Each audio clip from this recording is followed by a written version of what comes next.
All right, and welcome to the show today. I'm very excited to have with me Mary Beth Storjohann she has her blog Workable Wealth, as well as she is into helping people specifically from the Generation Y with personal finances. Would you like to expand on that at all real quick while I have you? Yeah, I actually have Workable Wealth is a virtual financial planning company where I actually provide comprehensive financial planning for Gen Y. And as part of that, I have a blog that I run providing fun tips, anything ranging from setting up your budget to interviewing a real estate agent to getting married and new parents. Lots of fun stuff can be found on the blog. Awesome, awesome. And you actually are a certified financial planner and all of that. I have the fancy letters after my name, the education. I've been in the industry for about 10 years now. All right. Awesome, awesome. Well, good for you. Well, thank you for being with me today. I appreciate it. Thanks for having me. All right. So to start things off, what is your dumbest personal finance mistake you've made, or one that you can think of at least? My dumbest personal finance mistake. I think just one of the mistakes I made a few years ago was I leased a car instead of buying a car. And I leased the car while I was living in Los Angeles, and I found out the miles, the mileage limit on it. And then I got myself into a long distance relationship in San Diego and started running up the miles quite quickly. And I did end up buying the car out of the lease at the end. So my money was kind of, but I mean, obviously the car ended up costing me a lot more than it would have if I had just purchased it from the beginning. Yeah. Wow. So in the end, it was something where it definitely sounds like it was a learning experience, but you weren't out millions or anything like that from it. No, I was out hundreds, maybe thousands, probably thousands actually, just with the pricing of it all. If I had not purchased the car after the end of the lease, though, then I would have had to pay the penalty on the miles. Okay. So I kind of did it to save myself the fee as well, and so I did take out a loan when I purchased the car, but I paid that off pretty quickly. But yeah, that was probably the least thought through thing that I've done so far. Yeah. All right. So on the flip side of that, what would you say has been one of your smartest personal finance decisions? My smartest personal finance decision is, I think, early on, I got myself set up on a automatic savings plan.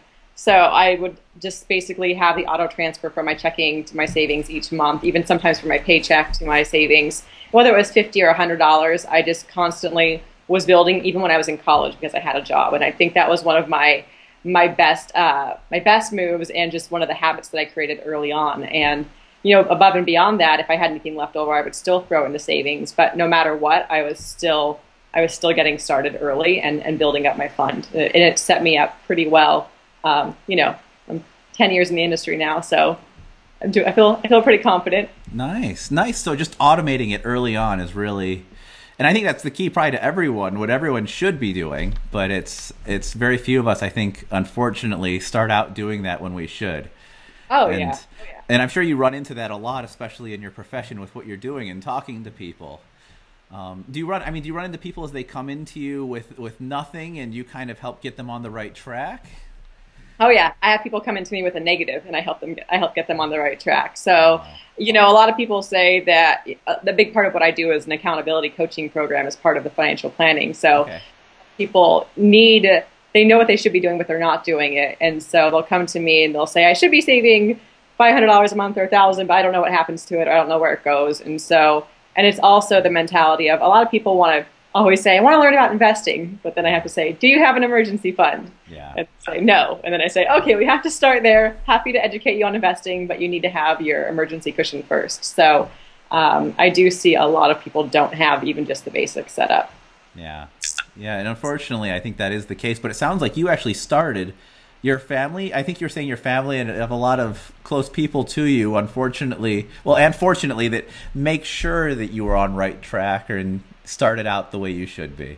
Yeah, I kind of learned early on. There was a lot of just talk and anxiety around money growing up in my house. And so in order to go to school, I had to pay for my own way through college. So that was something I had to figure out early on. And I had a job from 16 going forward. So I knew how to, and I had to pay for things like my own prom tickets, my prom dress, gas in my car. That was all funded by me. Yeah. So when I got to college, it was kind of, even though I took out some loans, I still worked, and I had to learn how to budget myself, because if I ran out, there wasn't going to be anybody there to bail me out besides myself. So And I luckily, you know, educated myself around credit cards at an early age too, and kind of understood the use and the proper way to use those as opposed to maxing them out when you like a lot of college kids do.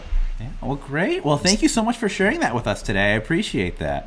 Thanks for having me. I'm happy to share. All right. And again, if you want to check out any more from Mary Beth, be sure to go to is Workable Wealth is the main spot. Would you say there's another or anything else? Workable.com and you'll see the blog from there. Okay, so workablewealth.com and be sure to check out some of her stuff. And again, contact her. She caters to Generation Y and I guess early Generation X as well.